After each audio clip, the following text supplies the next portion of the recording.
Ya pemirsa, sebelumnya Roy Suryo kembali mengambil langkah hukum dengan mengajukan permohonan pra-peradilan ketiga ke Pengadilan Negeri Jakarta Selatan.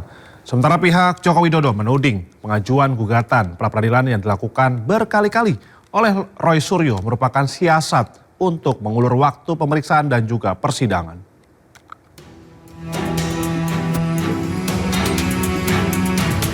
Kasus hukum terkait tudingan ijazah palsu Presiden ke-7 RI Joko Widodo kembali memanas.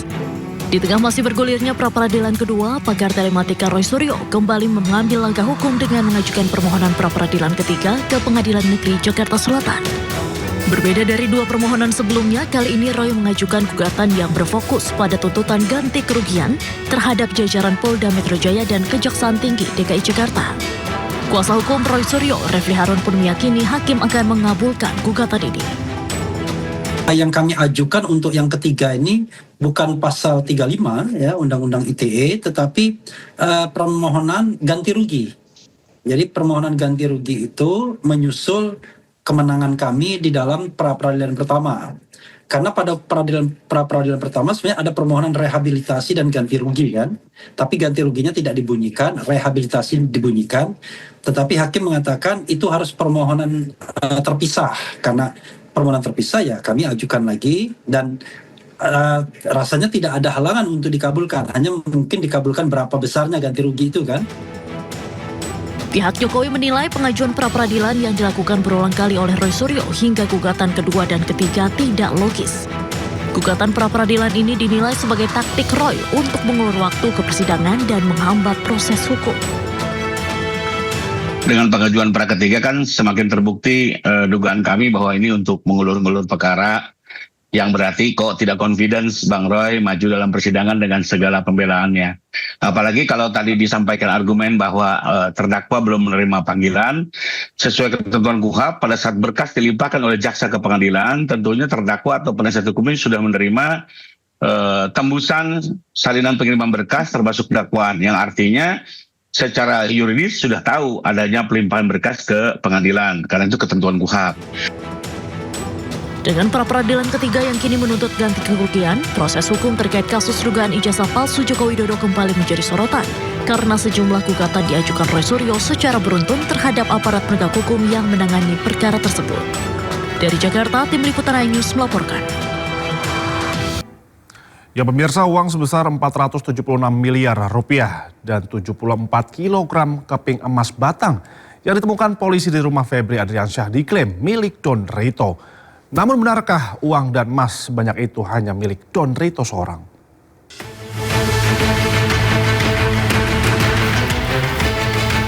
Di rumah mewah di kawasan Sentul, Bogor, Jawa Barat inilah polisi menemukan 476 miliar rupiah. Gepokan uang dari rupiah dan valuta asing tersimpan rapi di dalam brankas di lantai 1. Yang mencengangkan, selain tumpukan uang, polisi juga menemukan 74 kg batang emas. Belakangan diketahui rumah yang digeledah polisi adalah milik Febri Adriansyah. Anehnya, Febri saat itu masih menjabat sebagai Jampitsus, membantah jika duit dan emas di rumahnya bukanlah miliknya. Yang kedua tentang rumah Sentul, ya, itu memang rumah pribadi Jampitsus yang sudah sejak lama. Itu bisa dilihat bagaimana proses kepemilikan sejak awal, ya. Dan mengenai uang tadi kan sudah saya jelaskan yang ditemukan, bahwa itu ada pemilik, ya, bahwa itu ada kegiatan, ada orang-orang juga terima kegiatan, itu bisa juga ditanya, kemudian juga ada beberapa kegiatan bangunan yang bisa dicek. Semua kami yakin dapat dipertanggungjawabkan dengan benar. Tak lama si pemilik rumah akhirnya mengundurkan diri sebagai Jampitsus. Bersama rekannya Don Rito, polisi menetapkan keduanya sebagai tersangka korupsi dan pencucian uang. Tak lama muncul pengakuan dari Don Rito. Melalui pengacaranya ia mengaku jika 476 miliar rupiah dan 74 kg emas di rumah Febri adalah miliknya. Tahun 2024, Pak Idon meminta izin membangun brankas. Fungsinya buat apa? Untuk menaruh barang-barang berharga. Karena di situ nanti banyak aktivitas. operasional yayasan.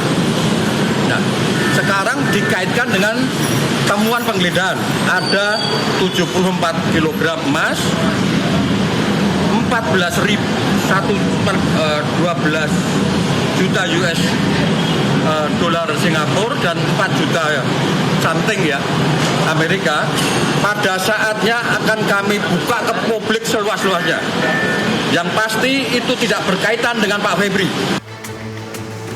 Kini uang dan emas yang diakui milik Don Rito sudah diserahkan polisi ke penyidik Kejaksaan Agung.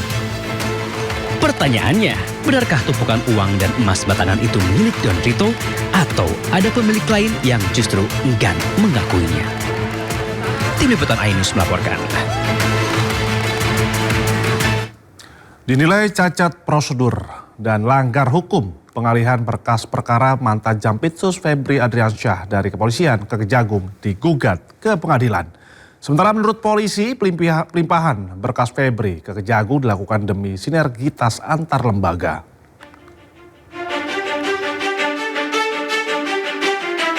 Selain timbulkan kemarahan publik, kasus mega korupsi yang menyeret nama ex-Jampitsus Febri Adriansyah juga timbulkan kontroversi.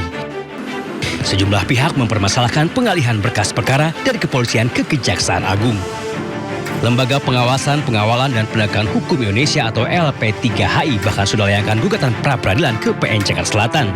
LP3HI menilai pengalihan penyidikan kasus Febri Adriansyah oleh Kortas Tipikor cacat prosedur formil dan melanggar hukum pidana.